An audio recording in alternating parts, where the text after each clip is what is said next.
Alex Barbir, you are a young American from Atlanta, but you decided to create an organization called Building Zion, where you go to Nigeria, to the most war-torn parts of it, to rebuild homes and rebuild communities. So first of all, brother, why did you decide to do this? And also, what have you seen on the ground in Nigeria? Yeah, first, I appreciate you having me on and taking the time to bring light to this situation. It begins with the gospel. That's just the reality. I believe as Christians, we're specifically called to stand up for the oppressed, to stand up for the ones who are in need, the ones who are poor, the ones who are suffering. There's a specific heart of Christ for that. And there's a specific call for us as Christians to go and be the light, to be beacons of light in these specific places. And I would say that the church at large is not doing this. Though in many places, yes, they're helping, they're bringing aid, they're doing different things. In Nigeria specifically, you have Christian, like literal mass genocide.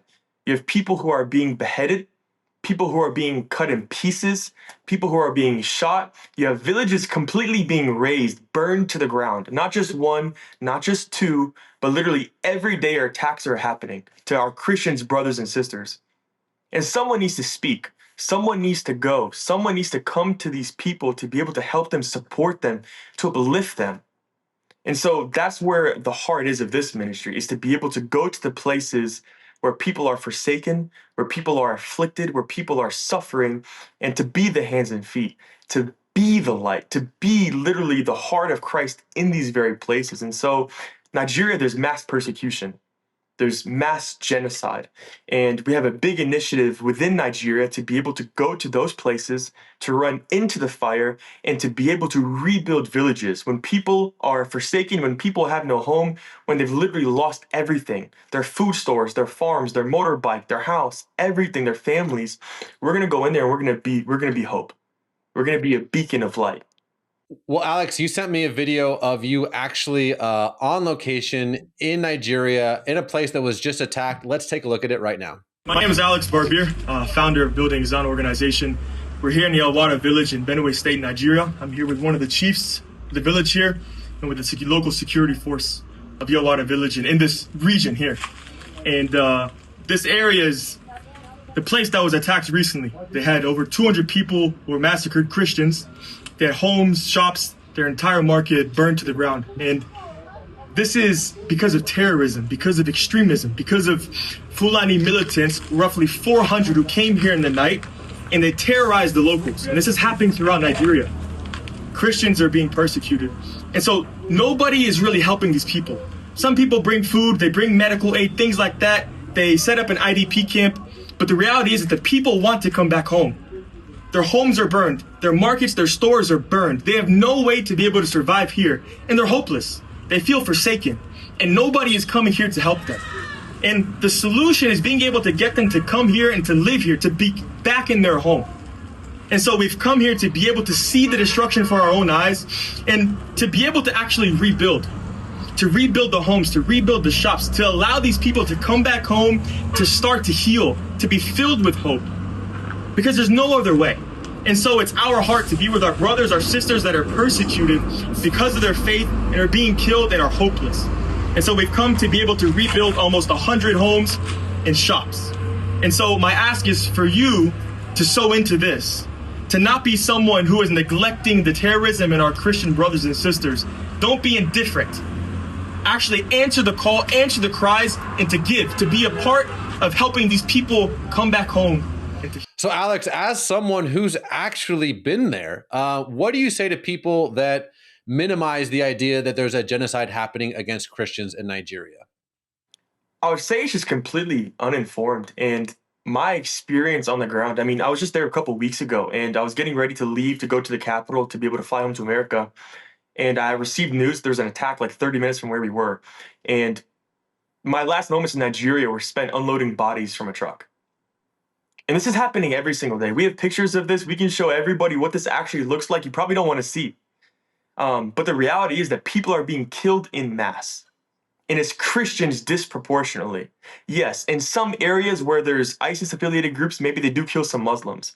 But across Nigeria, across the Middle Belt, Fulani people are directly going and killing Christians and beheading them, burning their villages. We've been in these very places. We've been with the people. I've literally held bones, specifically in Yelwada. They killed almost 300 people. They burned 100 shops and 100 homes.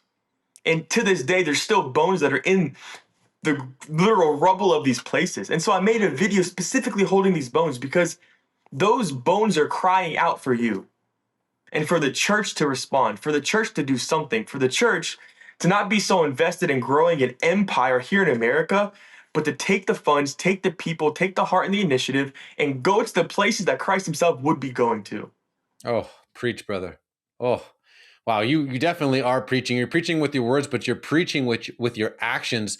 What would your message be to the, let's just say, the American church? Yeah, I would say that there's three different things. One is to begin praying and to have a heart for these specific places in which this is happening. It begins with awareness. It's the awareness that is ultimately going to drive people to support and drive people to even go. We need more people who are going to say, I am going to go live out the call of God on our lives and follow scripture and go and tend to these people. And I'm going to care for them more than I care about my comfort, care about my dreams, my aspirations. I'm going to go live it out. And so I think the three things are praying. Two is I'm going to sacrifice my funds. I'm going to sacrifice my vacations. I'm going to sacrifice the things that I want to be able to go and have eternal impact and immediate impact in places where people have nothing. And three is to go. Don't be afraid. Don't live your life in fear. Scripture talks about how we haven't been given a spirit of fear. And so we can't be living in fear. If I had fear, I wouldn't go. But I value scripture and I value what we're called to be and do more than I fear. And so Mm. go, go. Wow. What an inspiration, man. You are a 28-year-old regular American doing the exact thing that scripture calls us to do. It's refreshing. And obviously, here at CBN News, we've documented at length what's happening in Nigeria. So I think people are inspired to see someone actually doing something about it. So how can people get in contact with you, partner with you, help your organization? Yeah, absolutely. I'm very transparent. I'm very open. I communicate with many people. And so you can visit our website at www.buildingzionorg.com. The Instagram is also buildingzion.org. And there's many ways to be able to one sow and to even come to be a part of reaching these people, to bringing hope to these people, physically working and helping and being a light in those places where nobody is going. Many of these villages that we go to, white people have never entered. Many people are not going. They're just forsaken. Villages have been burned for years and nobody has come to do anything, and people are just displaced everywhere. And so there's a big need to be able to fund what is being done. The reality is, we all have a different role to play. We're all a body, and we need to be united, working together in our specific roles and our own responsibilities. And so if you have the means and you have the ability, then give. Support these homes being rebuilt in these places. Well, lastly, brother, and again, we're going to obviously have to have you back on. Why did you choose the name Building Zion? Yeah, so I wanted something that was theologically rich, but also encompassed the work that we actually do. And so the ministry is centered around building. And so we work with native pastors and missionaries to be able to establish churches, schools, clinics, and we drill water wells. And we have a separate initiative alongside the persecuted church to be able to rebuild villages that have been burned down. And so the building aspect is what we do. We build. That's everything that we do in a lot of these countries. And Zion obviously is the Hebrew word for heavenly kingdom. And so, yes, we're building physical things to be able to advance the gospel and come alongside the persecuted church. But people are also coming to know Christ and their lives are being changed. And so we quite literally are building Zion. Whew. Brother, I have goosebumps, man. Again, as someone who's covered what's happening in Nigeria at length, you give me hope, my friend. You give me a place to direct people to. So I'm going to be praying for you, for your Appreciate ministry. that. Again, we're going to have you back on. But Thank you as so for much. now, my friend, God bless and thank you for coming on. Thank you so much. I appreciate it. God bless.